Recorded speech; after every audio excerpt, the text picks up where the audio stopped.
Hello, my name is Dr. Zoe Norwich and I'm the Pro Vice Dean for Impact and Innovation at King's College London. I'm also a Senior Lecturer in the English and Comparative Literature departments, and I'm the Chair of the Ishami Foundation. Now, I chaired and did the Q&A session for the event that you're about to hear. But when we started recording in that Zoom call, we actually cut off the very beginning. So what I'm doing here is revisiting my introductory notes for you so that you can get a sense of how we introduce the event before we go straight to the live recording where you can hear me introducing the first speaker, Eric Marangwa Eugene. So what I said then was, the Ishami Foundation's vision is to draw on genocide survivors' experience to connect us all to a sense of our common humanity. So the idea here is that we all have something to learn from people who survived this terrible crime. That experiences of genocide have messages for us today in terms of creating open societies, resisting racism and other forms of prejudice here in the UK and beyond.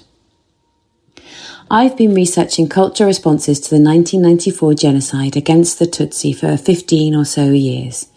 And what my research consistently finds is that survivor testimony is vital for explaining the complexity of what happens to human beings when they're targeted with genocide.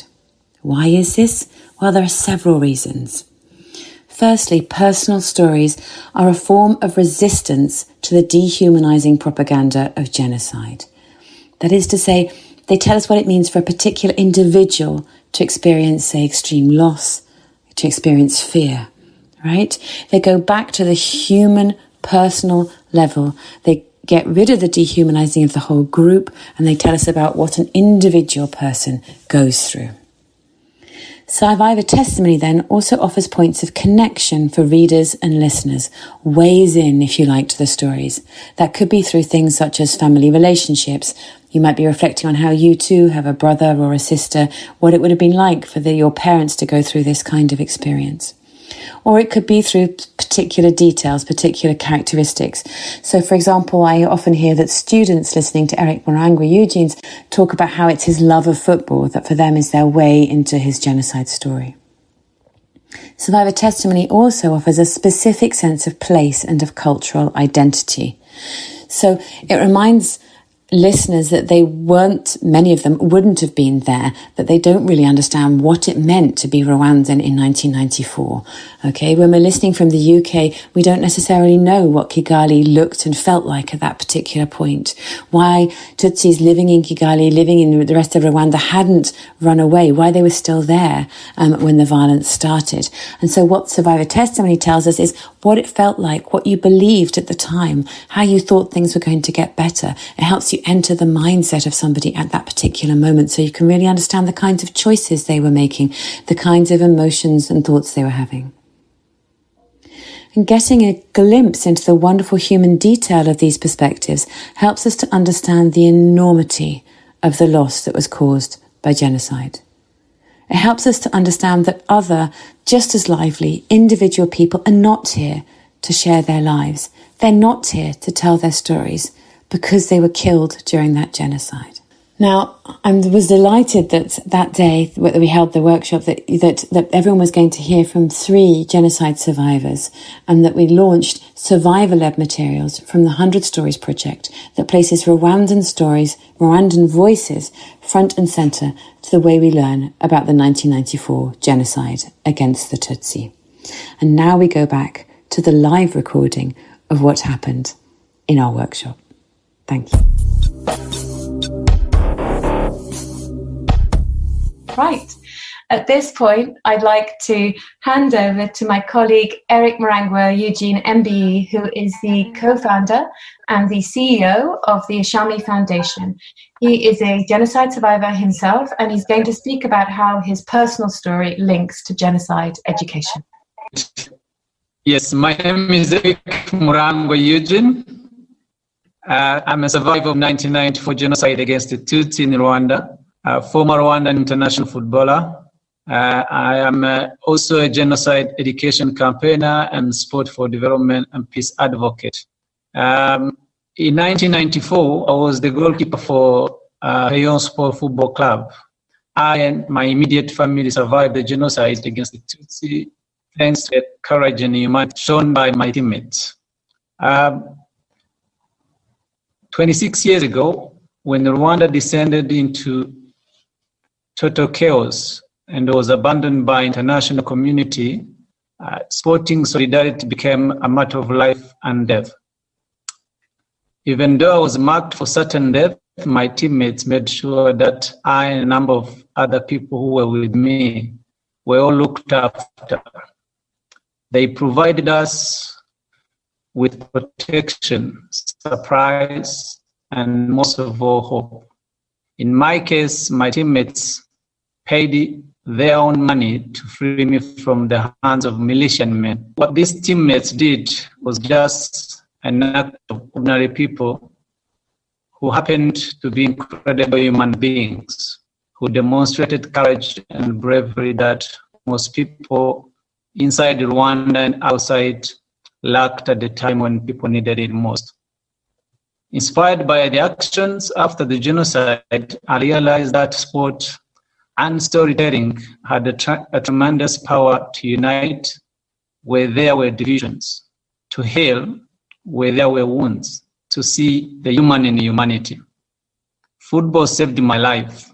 It transcended ethnic differences and ultimately gave me hope for the future. It is therefore not an overstatement to say that the example of courage and humanity shown by my teammates was a very powerful lesson of humanity, and in essence, the inspiration behind everything I do today. How do you genuinely recover from a tragedy like the one we experienced? Over 1 million people, like as Zoe said, perished in just 100 days, and many other millions were scattered all over the country and beyond. What do you do with a country where so many were perpetrators and even more were victims? What do you do when all lights go out and darkness appears to have definitely prevailed?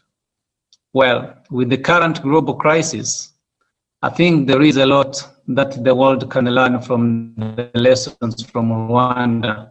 And this is exactly what Ishami education approaches and its learning resources are trying to communicate and share through our activities and events like today's workshop.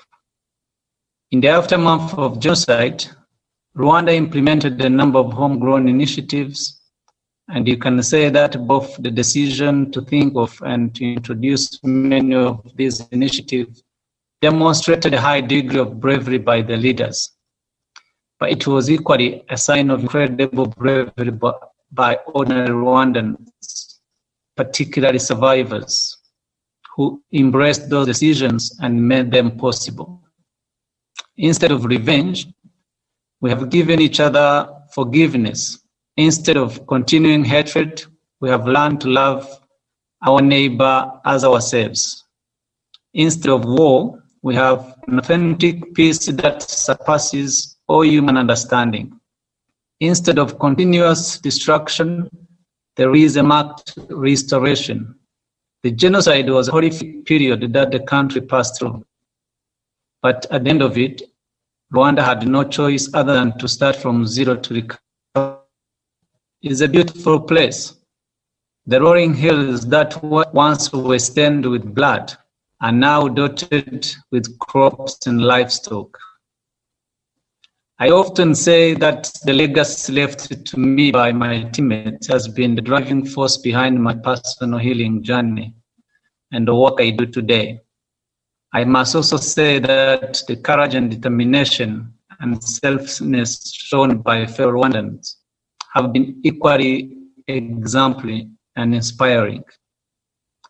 And this is how my part that my country, Rwanda, embarked on after the genocide have came about.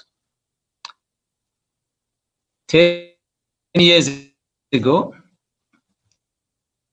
I decided to establish an organization called Football for Hope, Peace and Unity, which has evolved into Ishami Foundation today.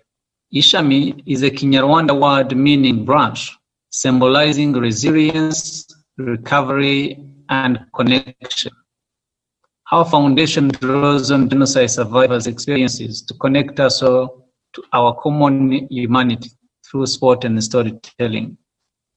Our vision is to promote equality, diversity, and lasting peace, and to teach young people to become engaged and responsible citizens, respectful of each other's differences.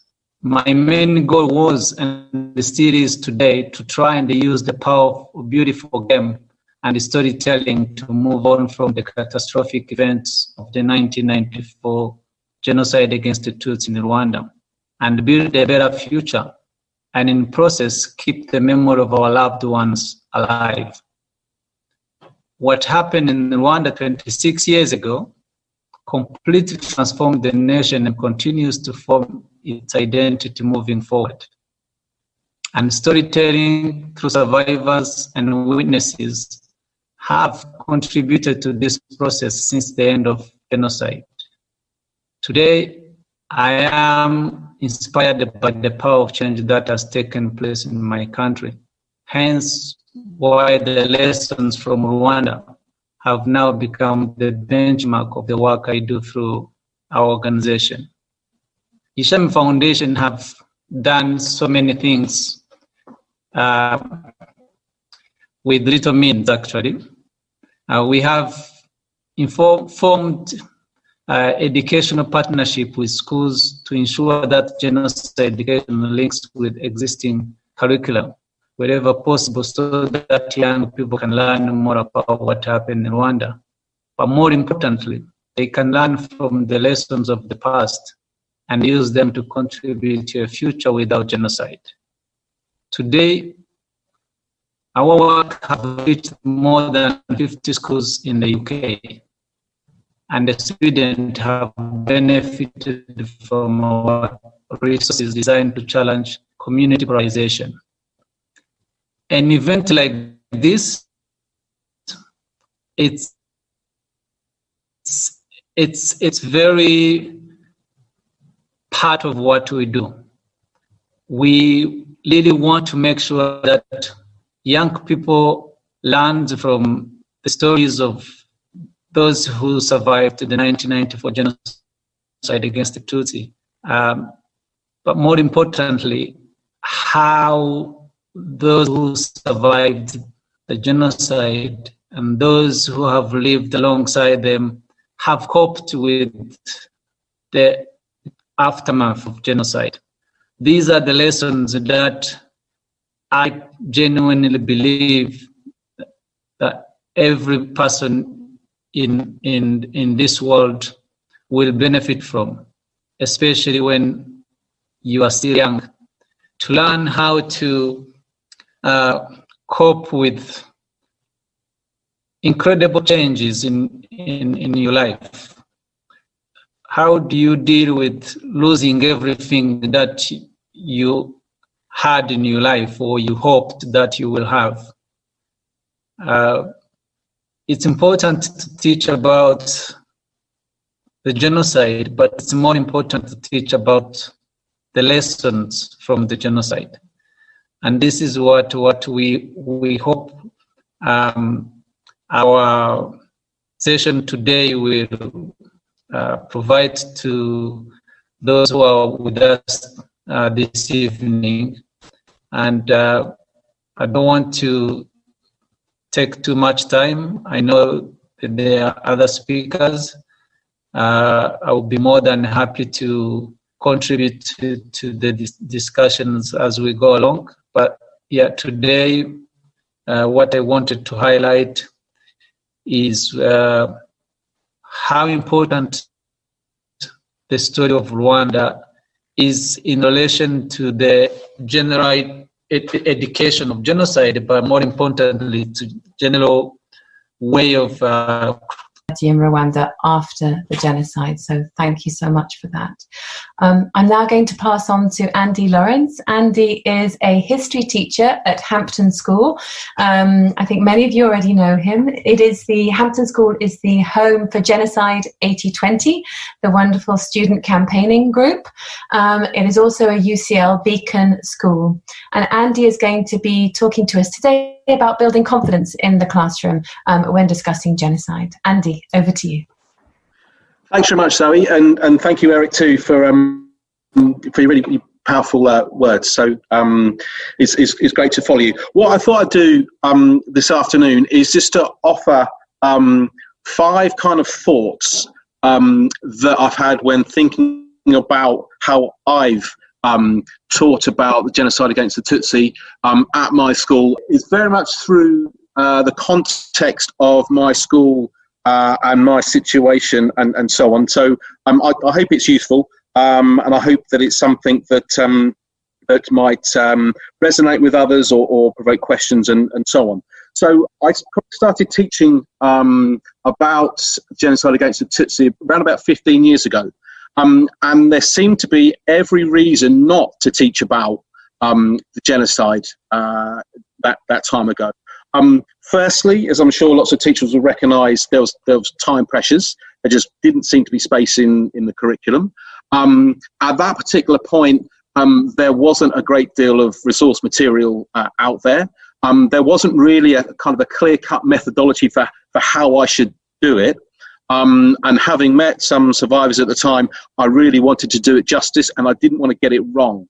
And that was really important. So I was nervous about how I would do it, and I was also nervous about how the students would react, because it certainly was something that would be new to them. The concepts would be new and would be very immediate, and so on. So, as I say, there seemed to be every kind of reason not to teach about the genocide, but I think over the last 15 years, I'm very, very pleased that I have. So why is that, and what have been the things that have helped me do it? Now, I guess the first thing I should say is that I'm still learning how to do it. Even after 15 years, I'm making a lot of mistakes and getting a lot of things wrong. But along the way, I've picked up various things that have helped me. The first is the methodology. So when I started teaching about the genocide against the Tutsi, there wasn't too many other people doing it, and I really didn't know what I was doing. But what I did have was the methodology and the framework through teaching the Holocaust. So I was lucky that I was part of the UCL Centre for Holocaust Education program. I had access to the experts there, and the framework that they teach, and in terms of and the resources and so on, and the methodology that they use in teaching about Holocaust, I found that I could use that and take various aspects of that and deploy them when teaching about the genocide against the Tutsi. So things like a focus on pre-genocide life, a focus on the idea that the Tutsis, the victims in the genocide, weren't just put on the earth in 1994 to be killed. They were actually had and were part of a sophisticated, a cultured, a traditional, a really complex society that deserves exploration of itself. So that was one part. Secondly, and I'll develop some thoughts on this in a minute or two, is a narrative that is very much survivor and indeed sort of victim-led, if you like. It wasn't a perpetrator-led narrative, and I think that's important, and that's certainly something that I got from the UCL framework. And perhaps importantly as well is the idea to look for and embrace complexity and nuance as well. So not just to stick to a real high-level overview of what happened in Rwanda in 1994, but to look for granular detail, look for complexity, look at what happened in certain places. Was it the same in the north of Rwanda to the south, to the east, to the west? How did the genocide perhaps develop over the 100 days? What happened afterwards as well? As Eric mentioned, and Zoe mentioned, it's really, really important, I think, to focus on the aftermath and justice. Has justice been achieved, and so on? So to cut that particular point short, there is a methodology there, and it is possible to teach about something that appears difficult, and it appears that there's a lot of obstacles in the way. So that was my first kind of thought. My second thought is to build on this idea of complexity and sophistication and so on, and to think about resources. So again, when I started teaching about the genocide against the Tutsi, there wasn't a great deal of resources. There wasn't a textbook. There wasn't something like that marvelous UCL textbook that has just come out and many of you will have seen. But there is a whole host of really rich resources. And importantly, there's a lot of rich resources from Rwandan voices as well. So there's things like there's survivor testimony. I'll talk about the importance of that in a minute. There's court records. There's UN reports. There's NGO reports. There's books written by scholars. There's such as people like Linda Melvin, for instance. Interestingly, there's stuff about how the genocide was reported in this country and the problems with that. So there's plenty of ways to find really granular, detailed, complex, sophisticated resources about the genocide if you go looking. And I think over the last 15 years, with the emergence of groups like Ishami, those resources are going to become more and more available and accessible and so on. But there's a lot out of there. So I think it's very possible to move beyond just outlines of what happened in the genocide, and it's possible to go into real depth and detail and allow students to get to grips with those evidential conceptual problems that you'll want to explore with them. And related to that, and I think this is central to my teaching about the genocide, is the voice of the survivors. So we've been really lucky.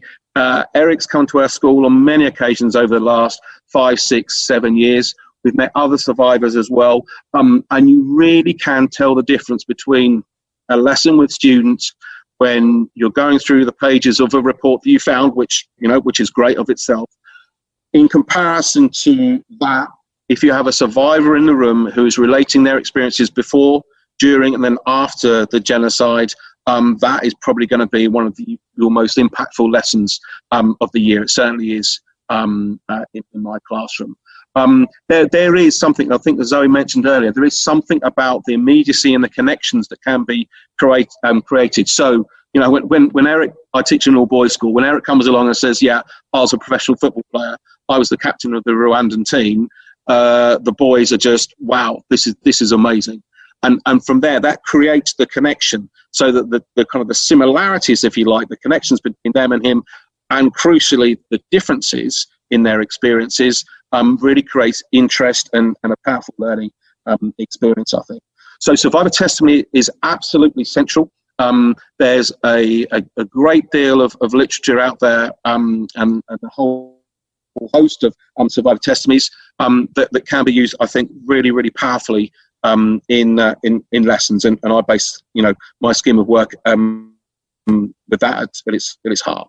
And my last point, I think, is to trust the students, because I was quite nervous about teaching the genocide against the Tutsi to start with.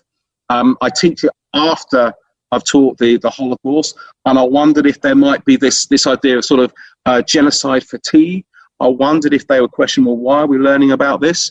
But I needn't have worried. They kind of get it. They sense the importance of the subject, particularly once they've met a survivor or encountered survivor testimony.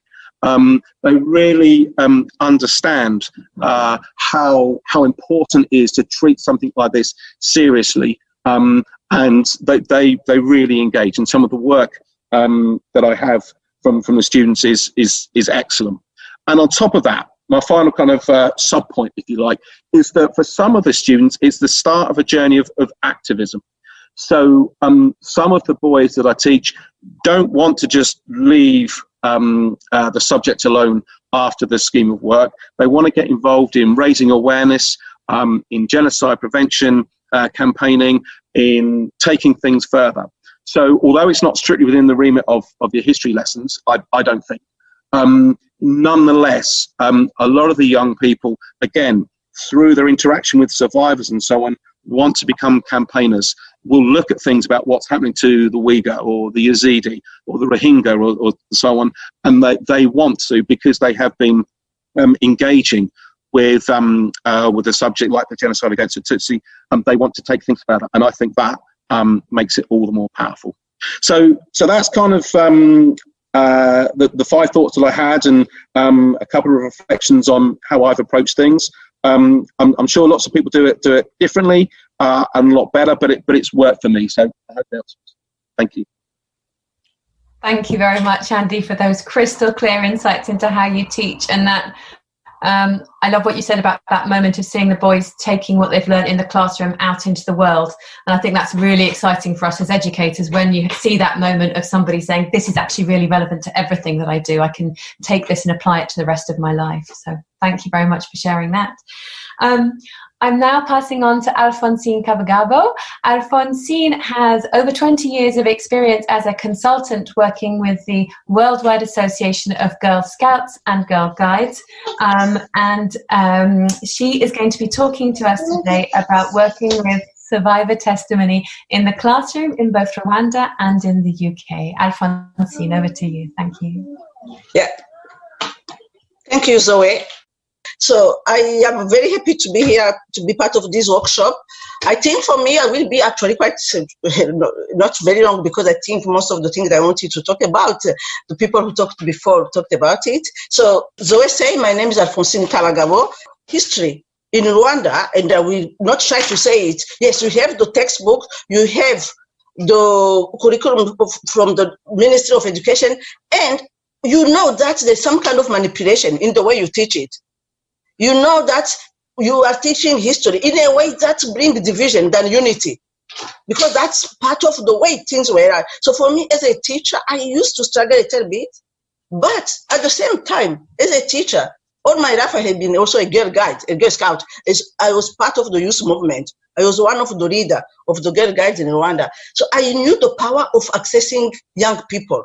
So when I was teaching history before the genocide, and believe me, I started teaching in 89, and in 90, the war started in Rwanda. So the tension between 90 and 94, when the genocide started, was massive. So in the classroom, I will, of course, teach according to what I'm supposed to teach, to the curriculum given by the government at that time. But I will always use that platform to talk to young people about the fact being a Hutu or a Tutsi is not what is matter.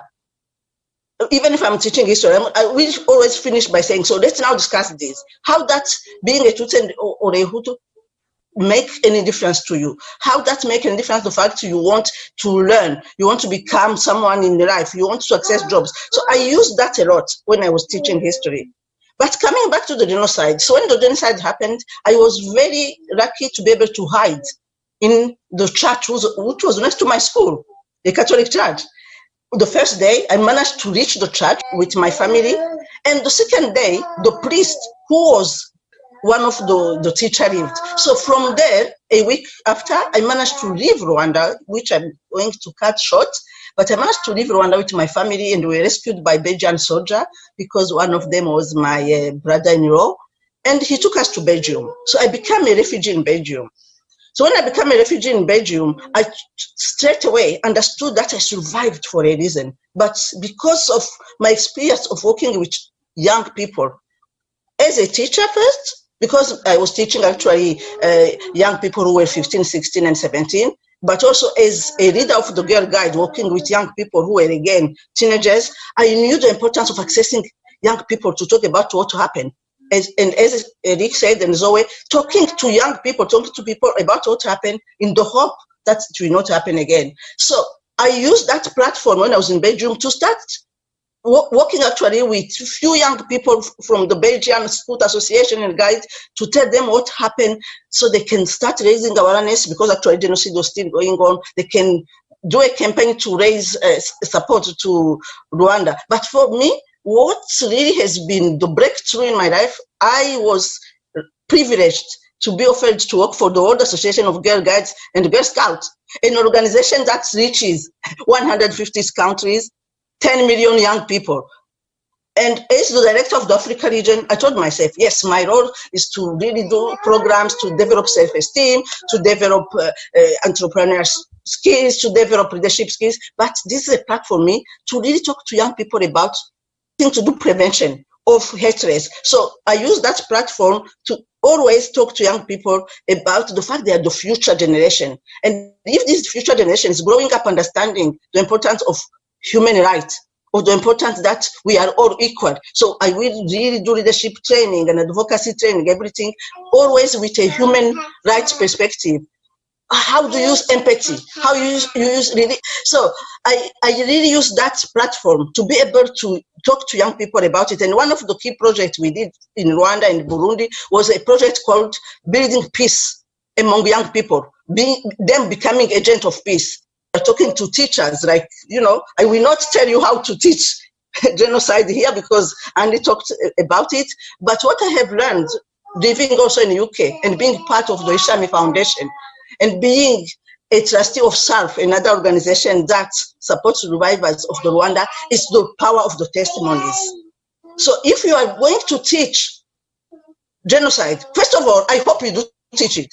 The genocide in Rwanda in schools. Because when my daughter, I have a daughter who's now 27, who survived when she was 6 months, when she was going to school here, she told me, Mom, I never learned about the genocide. That we are talking to young people on why and what, and how to prevent it, and how to make sure it doesn't happen again. But using, and that's why I'm excited to be part of the Ishami Foundation, sometimes to go to school and talk, using the testimonies. Mainly when you bring other young people who survived the genocide to talk to other young people of the, probably not their age, to really understand they survived, but they are resilient. They are doing action to change. They are doing action to make sure that it doesn't happen again. They are robbing government. They are talking. So really, I have found that the most powerful thing I will say. So if I was a teacher today, I will make sure I am using testimonies. That's one. The second thing I have learned through my job is the director of the Girl Guide Association in Africa, but also through being a survivor, is the power of connections. Bringing connection between young people.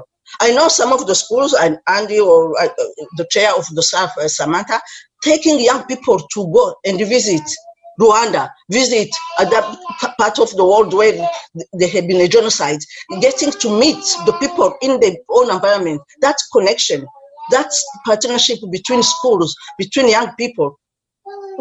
Based what Andy was saying, these young people who became advocates, who are the people who are going to talk about the changes that we want to see. So for me, that's the second thing I have. So the power of really using the testimonies of us survivors, talking about what we went through, but why we believe it shouldn't happen again, and how to do it.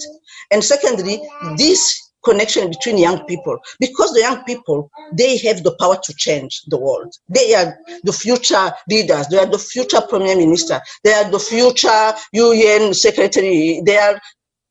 So if they grow up and we give them the chance to understand what happened, to understand how to change that, if we give them the skills to be advocates of change, we will make a big difference. So I dream in a world when every school here, and not only in the UK, teach about, as Eric and others said, the genocide, not exactly what happened, why it happened, and how can we make sure it doesn't happen again. Imagine if we have this ocean of young people all being advocates for that change. Hopefully nothing will be happening again. Hopefully we'll not be talking about a potential genocide maybe in Armenia again, with the war happening there today. So I am really a firm believer on the power of young people. So if we are teachers and we have access to those young people, let's use that platform to bring testimony into the classroom, to build that partnership with other young people, and to see the massive difference that will make in the future. Yeah, so I think that's what I will say. Thank you.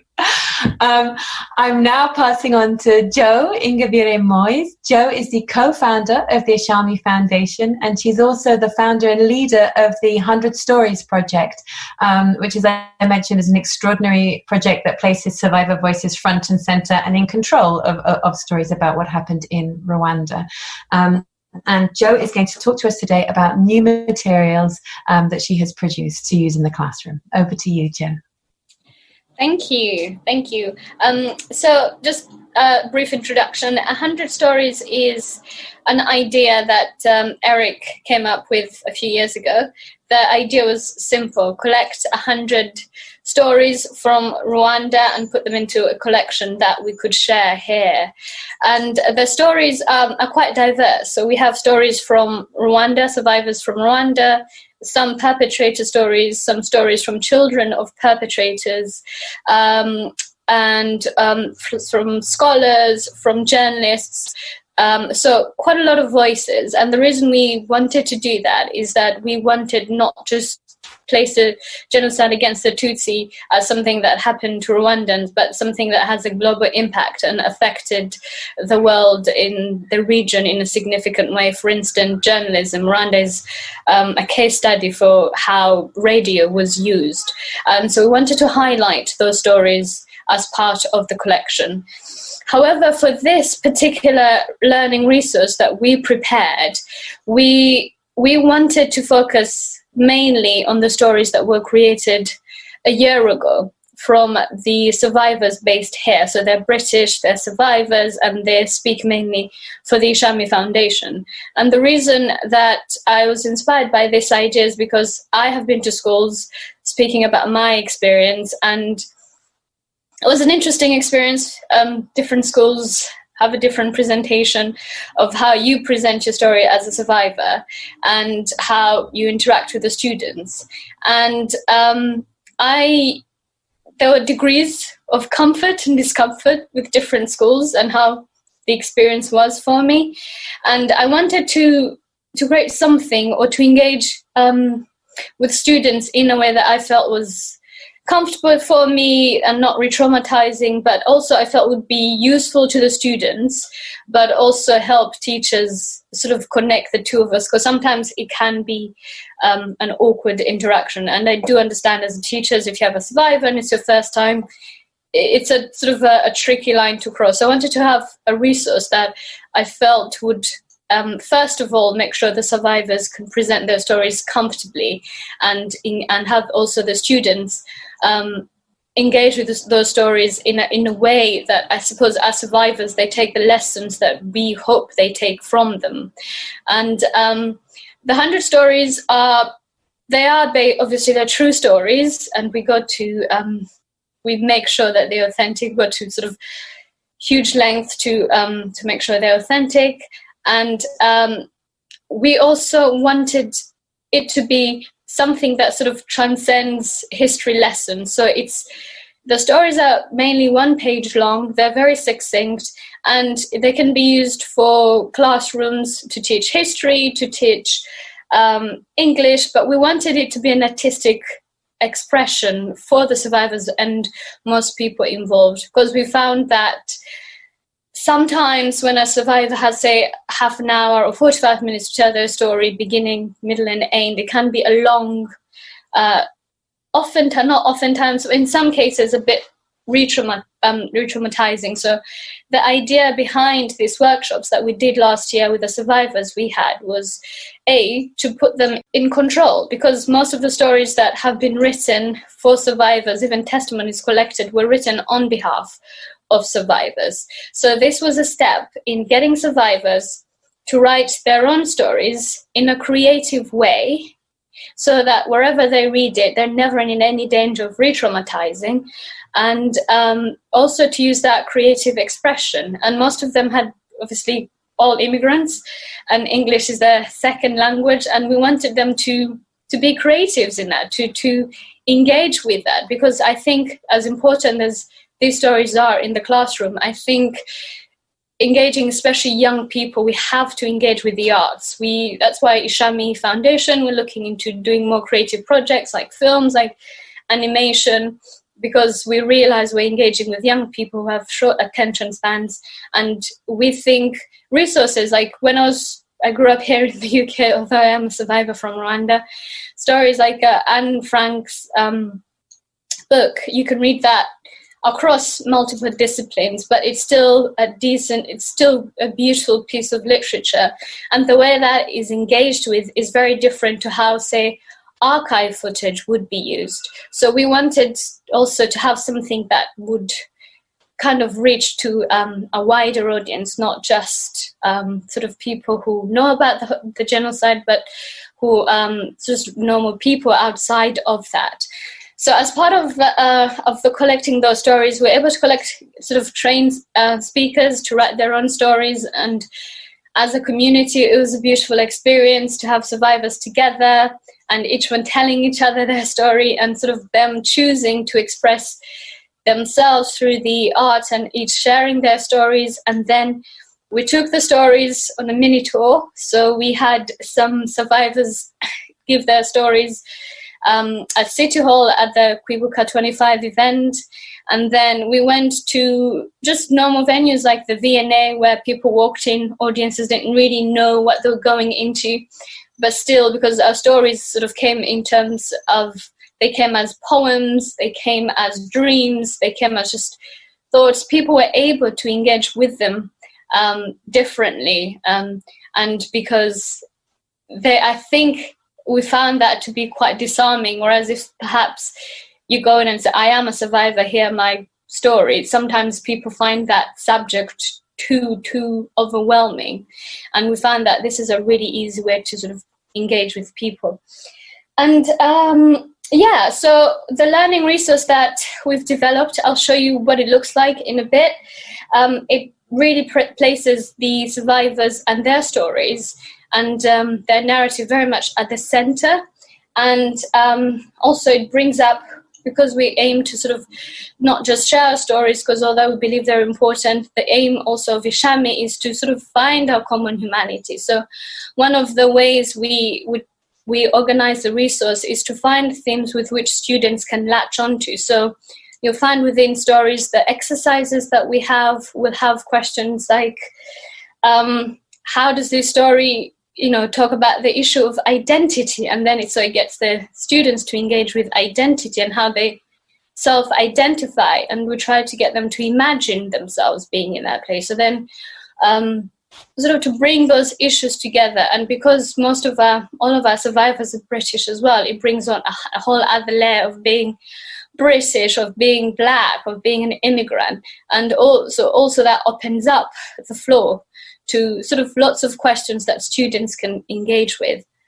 And and then of course the other point of the exercises is that the students can almost dissect the stories, and the Rwandan as Rwandans want them to. And I think this was very interesting in that the survivors is how they're meant for them to be consumed. There is no room for error. So also in itself, that's an interesting exercise. Why do survivors want to be perceived as such? So we allow students to engage with those questions and the themes that the survivors bring, and you have multiple stories that give you multiple perspectives, different backgrounds.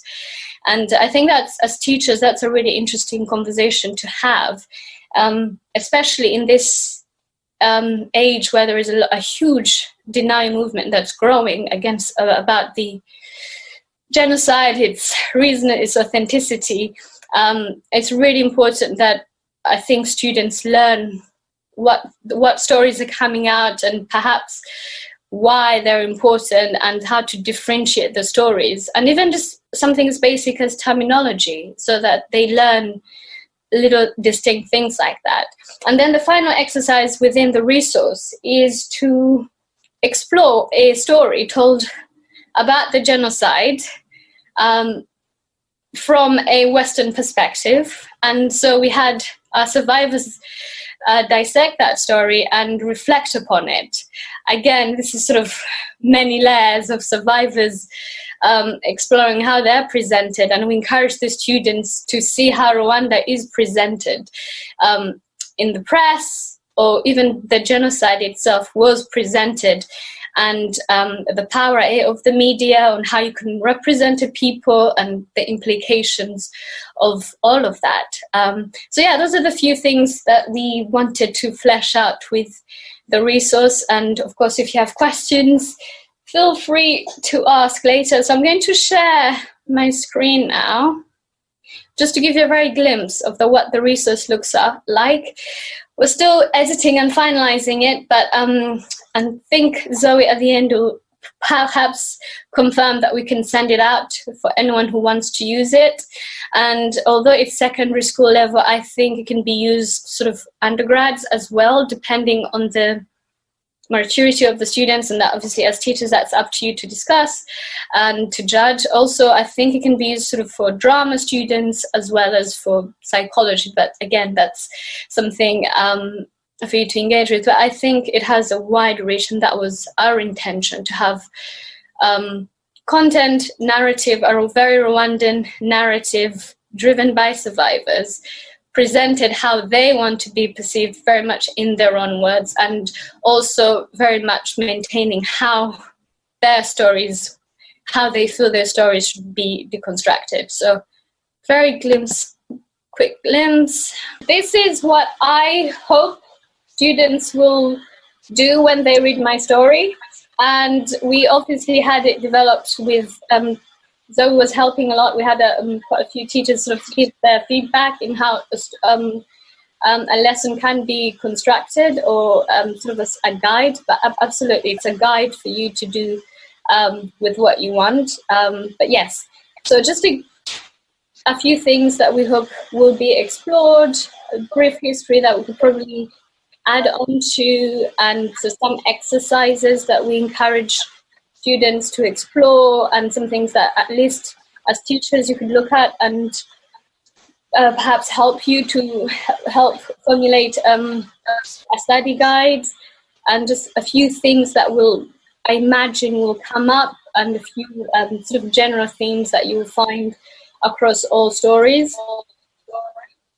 Then you have photos of amazing survivors, Eric and Alphonsine involved. Their stories are amazing, but that comes a little bit later. And then, like an exercise like this, for instance, is something very simple. Is you have the survivor stories, and then we encourage the students to sort of break it down and retell it to each other using a sort of fun poetry approach. And it's actually really interesting. We found it to be a very useful way of students kind of regurgitating the information, but using their own language, so they put themselves in the story.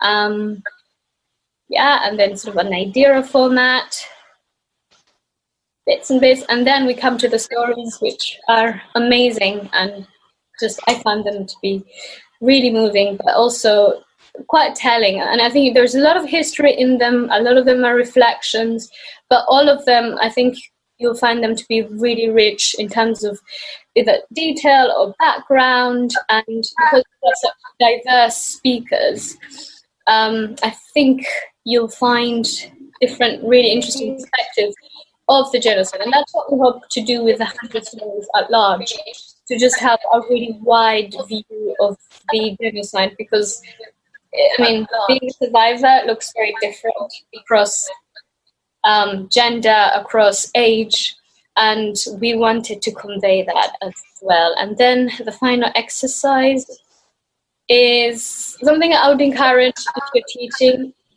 your students, and I think something that concerns us survivors is how Rwanda is taught, and stories are taught, and I think it's something worth thinking about when you're teaching your students, because the story of the Tutsis before the genocide was happened is a very interesting one, and the portrayal of that, I think, very much mirrors the anti-genocide movement at the moment. So I think it's a really interesting perception that's worth exploring.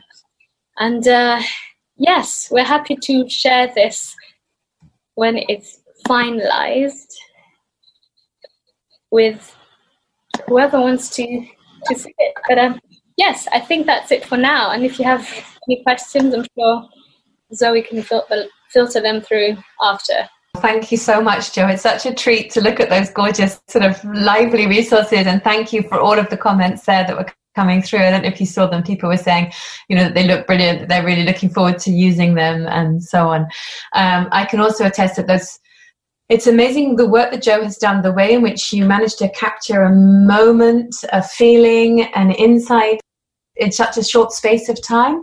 I think each story takes you on an emotional journey. Each story offers you a glimpse into what it's like to be somebody else. I think they're really, really extraordinary. And they also, of course, for those history teachers here, each story also kind of connects to a specific historical moment, a specific kind of facet of the genocide as well. So they're really an extraordinary resource to be used in the classroom. So thank you so much, Joe. I'd like to open up for question and answers for all of the panelists now. We had one question, just a flag to you, from Lee Canning, Andy, about the name of the book from the UCL Holocaust Centre. So perhaps you could pop that in the chat. That would be really handy. But I didn't see any other questions to everyone. Does anyone want to unmute themselves and ask a question now? Yes, please, go ahead. Layla. Yeah, I'm Caroline, but I'm on another iPad, but it's fine. Yeah, thank you for all your presentations. And it looks really interesting that, you know, there's so many ranges of diverse stories that you said. So would you see the pack ever being a follow-up if you were lucky enough to have a survivor in school? Or is this very much for schools that won't be able to have a survivor? Because obviously if a survivor is going to tell their story, it's going to be a lot longer than the page. I don't know, has that been thought out, how we could use both together? And I think that they're good guides on sort of the questions you can ask survivors or how to engage with the story at large if you have a survivor in person. Andy, I wonder whether you want to comment on that, on what it's like for students to meet a survivor. I mean, for example, when I am working with undergraduates at King's, we usually read quite a bit before a survivor comes in to speak, because I feel that when you do that, then it's even richer. You have even more connection when a survivor does come and speak. Would you have a similar experience, Andy? Yeah, absolutely. I think it's kind of got to be a summative rather than a formative experience, because the students will get so much more out of it. They'll have the context. They'll have a great deal more knowledge. We normally, when we're meeting a survivor, we'll study their story beforehand, and so to make sure that encounter is both as powerful and meaningful for the students, and similarly as comfortable and as meaningful for the survivor as well. Because I think Joe talked about this a little bit. It's really important that we don't see survivors just as kind of commodities that we wheel into the classroom and then wheel out again. It's very much we need to take care of them, and also make sure that the sessions work for them as well as the students. But definitely, yeah, setting context, having the students with knowledge, and therefore that makes those kind of encounters a whole lot more powerful than something that's, you know, right, this is our first lesson on the genocide against the Tutsi, and here's Eric. That wouldn't be nearly as meaningful, and I think it'd be a little bit disrespectful to the survivors as well. Yeah, I mean, I wonder, I have a kind of a follow-up question that I think draws on your question, Caroline, and that is, for the survivors here, Eric and Alphonsine and Joe, I know you speak in a lot of schools.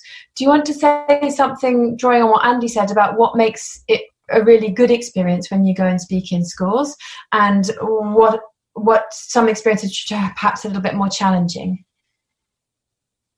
Did you want to mention that briefly, given that we've got so many teachers here who might be welcoming survivors into their schools? Having these resources will definitely improve the way we deliver or we share our stories in schools.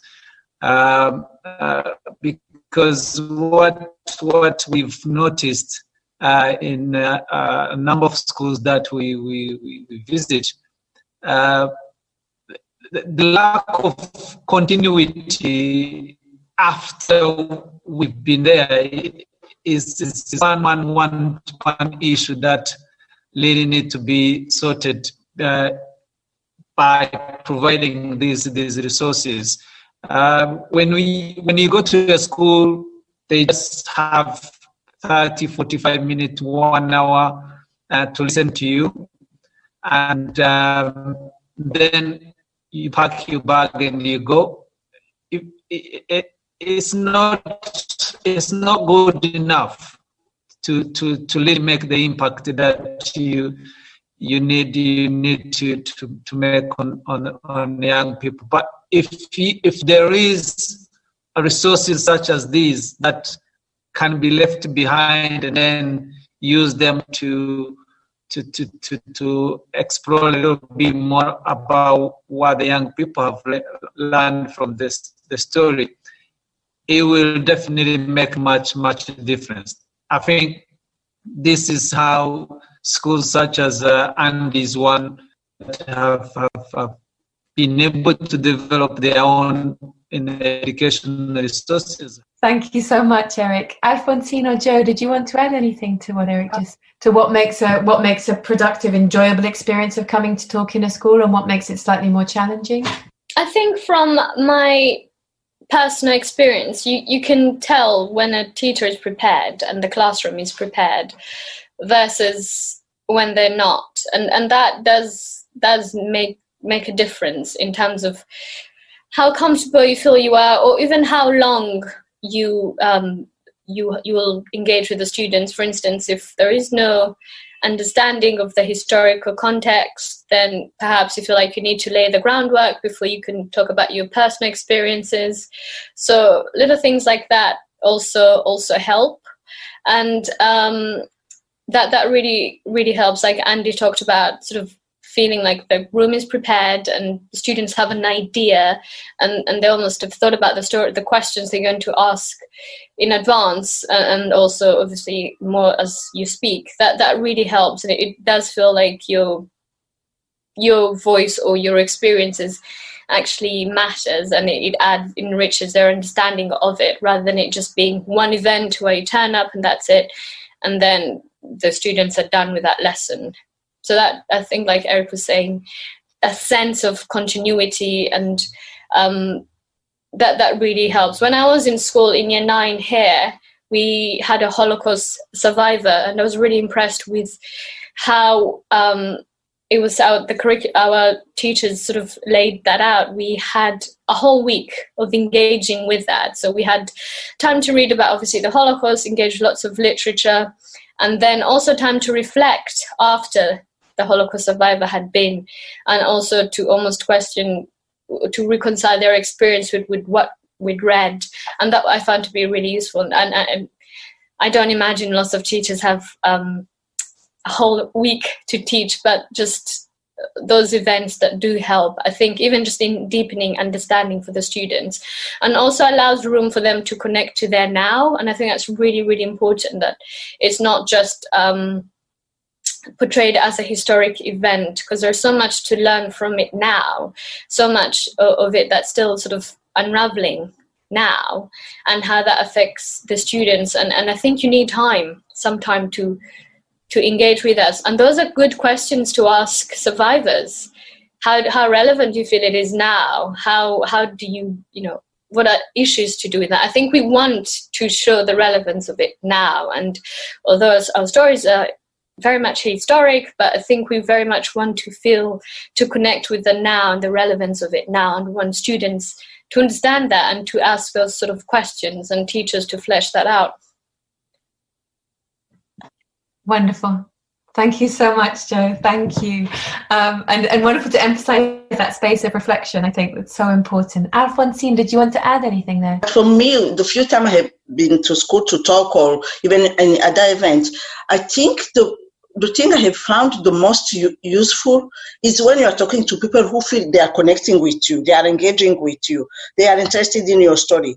It's because sometimes you are talking to people and it's like just listening to the news. But when you feel that connection with people are interested and are asking questions to even get to have a deep understanding, you feel motivated to do it more. You feel the reason you should do it. So that has been my experience. Because the places where I talked and people look at you, even they are not even connecting. So for me, really making sure also the people you talk to are prepared, are interested, that makes the experience even more powerful. Yeah. Great. Thank you so much, Alfonsine. Can I open up to more questions from the other members? Can I quickly answer the question asked asked by Becky in the chat. Yes, please. I didn't see that. Sorry. Go ahead, Eric.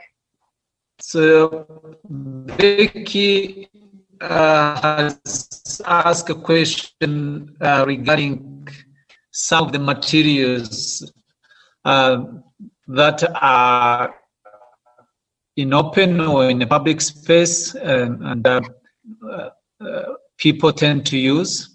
And she particularly pointed out Hotel Rwanda movie, which is used by many schools in the UK and in other parts of the world. So I think it's one of the reasons why we're done with our resources and our work within Ishami is to try and make sure that the resources that are used in schools are authentic and resources that are not going to cause harm to the genocide history and the cause. Unfortunately, there's quite a number of resources on internet today that doesn't fit that criteria. And one of those resources is obviously Hotel Rwanda movie, which is not a right and appropriate educational material to use when you teach about what happened in Rwanda in 1994, because it's a story based on fiction. And unfortunately, it is also a story that the main character of the story has turned out to be a genocide denier. So those who may have used these resources before or maybe still using it today, please do not use this educational material anymore, because it really devalue the history of what happened in 1994 to us and our people and our family. So yeah, we want to make sure that the stories, the resources that are available to schools are resources that will help young people to learn the true story of what happened. And it can be very challenging to get the right resources. That's true. But if you work with organizations such as ours and other respected organizations that focuses on the history of the 1994 genocide against the Tutsi in Rwanda, yes, you will more likely to have access to right and appropriate resources than just picking up anything anyhow on the internet. Thank you, Eric. And just to say, I think there are two issues with teaching using Hotel Rwanda from an academic point of view. One is, of course, that the story itself has been questioned in terms of its content. So many survivors have asked questions about the nature of Paul Rusesabagina's story and the way in which it has been told. And then, as Eric pointed out, there's the other element, which is that afterwards he has since become engaged in genocide denial. And so there's two reasons there why survivors are very unhappy about that being, survivors like Eric are very unhappy about that being used in schools. If you wanted to work with a film, the one that I particularly like is Sometimes in April by Raoul Peck, which I think is very beautiful and focuses on post-genocide. You've got quite a lot of scenes at the International Criminal Tribunal for Rwanda. You've got some gacaca there. It's there are more Rwandan actors in it. It's actually filmed in Rwanda. Joe Ingabire actually works in film. So Joe, are there any other films that you would like to add there? I was going to mention Sometimes in April, but there's a few Rwandan films as well, but not many, because it's a tough topic.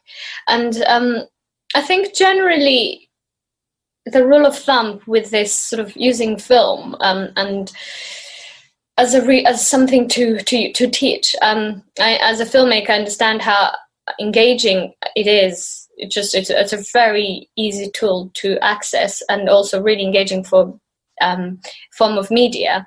And there have been several documentaries that have been made, even some fiction stories that still hold to the spirit of the essence of actually what happened. So I don't think survivors as a genre are even opposed to the fiction accounts of the genocide, as long as they're based in truth. And that's what makes Hotel Rwanda very questionable. The account itself is not grounded in verifiable truth. I mean, Eric was at the hotel at the time, and his account is different.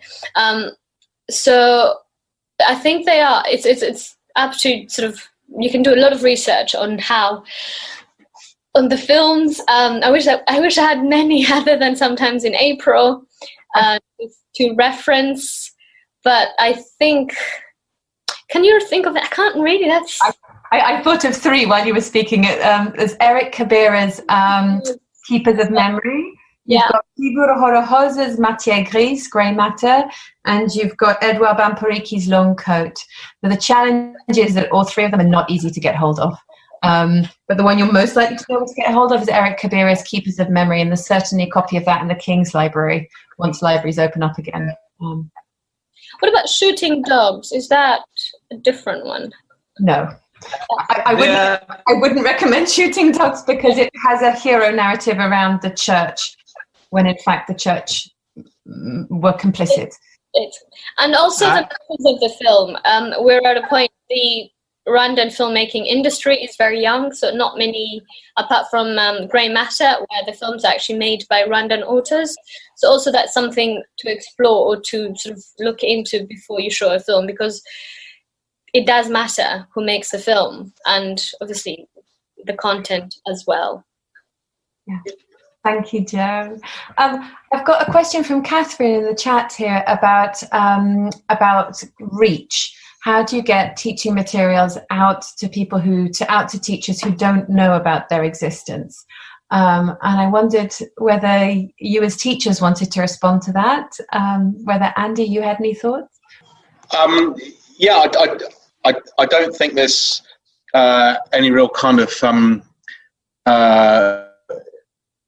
secret to it. I think it's just word of mouth, and things like Twitter are really, really useful for connecting with teachers all around the country. I mean, I've been able to sort of share and get resources from colleagues who work in schools all around the country, and it's brilliant from that point of view. Obviously the places like UCL, Centre for Holocaust Education, and Holocaust Educational Trust and so on, lots of teachers kind of have set up little networks around there when they meet them, training and so on, and lots of those teachers are interested in teaching about genocide against the Tutsi and genocide in Srebrenica and so on. So there are little kind of networks, but it's all very informal. And I think, it's one interesting thing about teachers are now becoming interested in teaching more about Rwanda, and I think we'll kind of see it grow from there. But it's a slow word of mouth kind of process that and that's very kind of informal sort of thing. So I don't know about other colleagues and what they think, but that's the way that I've been able to develop my understanding and knowledge and teaching resources over the years. Thank you, Andy. Do others want to come in on that? Yes.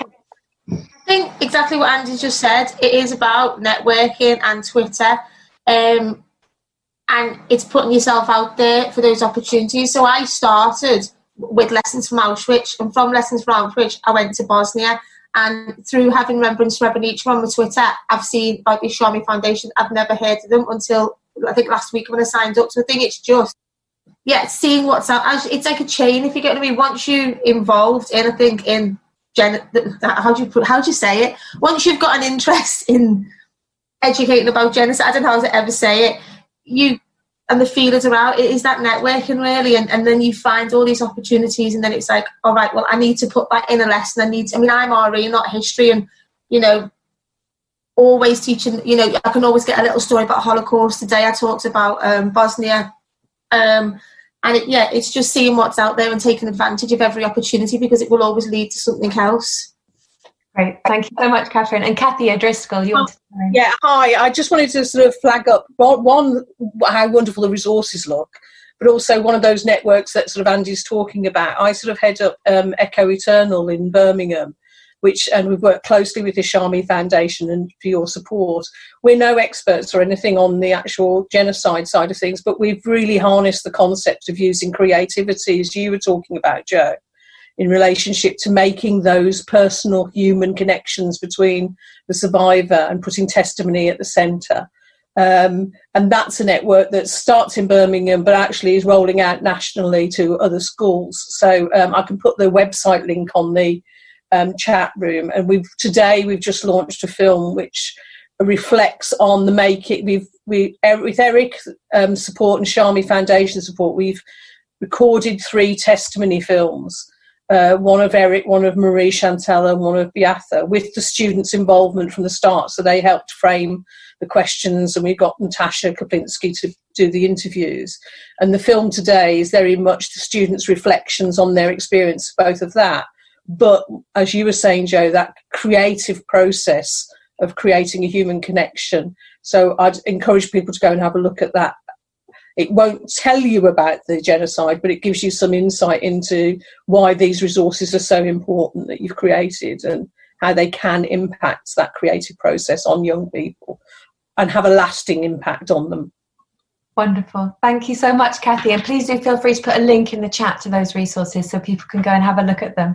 I'm watching the time, and I'm aware that my 4 and 5-year-old are about to come storming through the door after school and nursery. So I think I'm going to say a very brief thanks to all of the participants for coming and listening and engaging so wholeheartedly. Thank you to our brilliant speakers who have so much knowledge and wisdom to share with us. It's been an absolute pleasure to hear from you. And also a big thank you to Paul Mugabe, who has been organising all of this from behind the scenes and who is there with our wonderful Ishami logo behind him. Thank you very much indeed, Paul. And I'd like to hand back to Eric, hopefully, who can close the session for us. Over to you, Eric.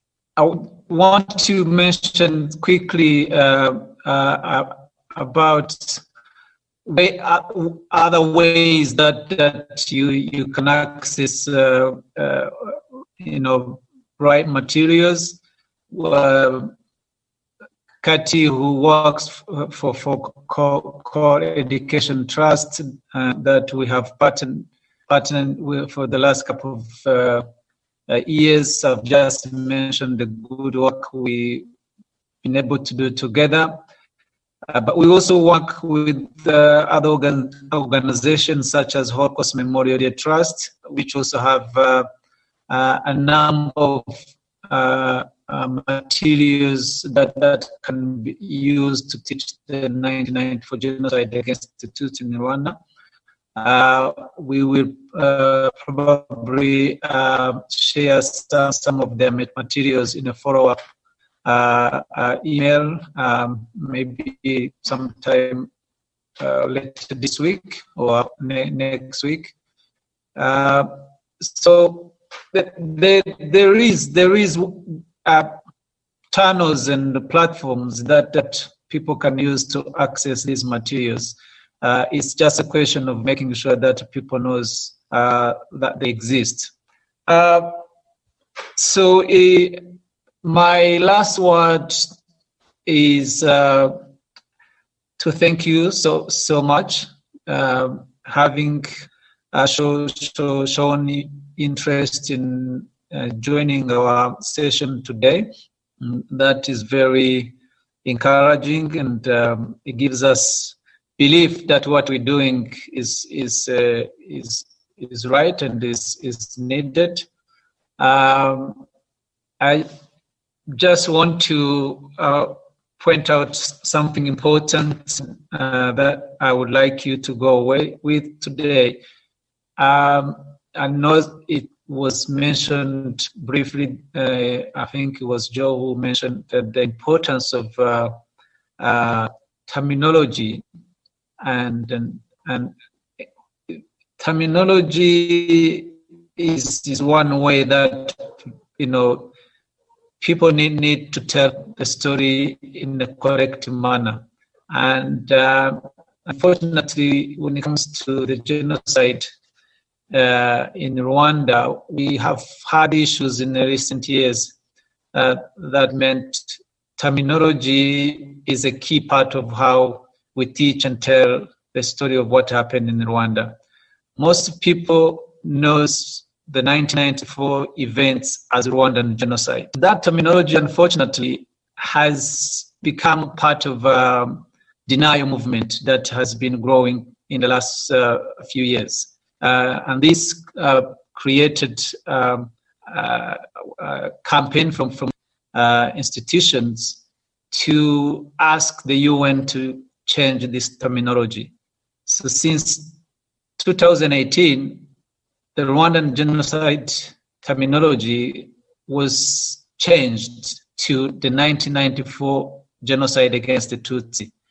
And I would really urge teachers who are with us today to no longer use the Rwandan genocide, because when you do so unknowingly, unfortunately, you contribute to those who are trying to deny or distort what happened in Rwanda and promote the disproved theories of double genocide.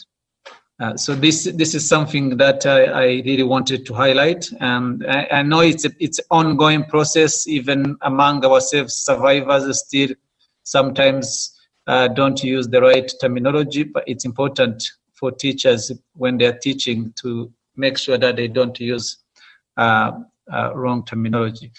So it's really important for us, if we are to make a lasting and powerful impact, to teach the right way.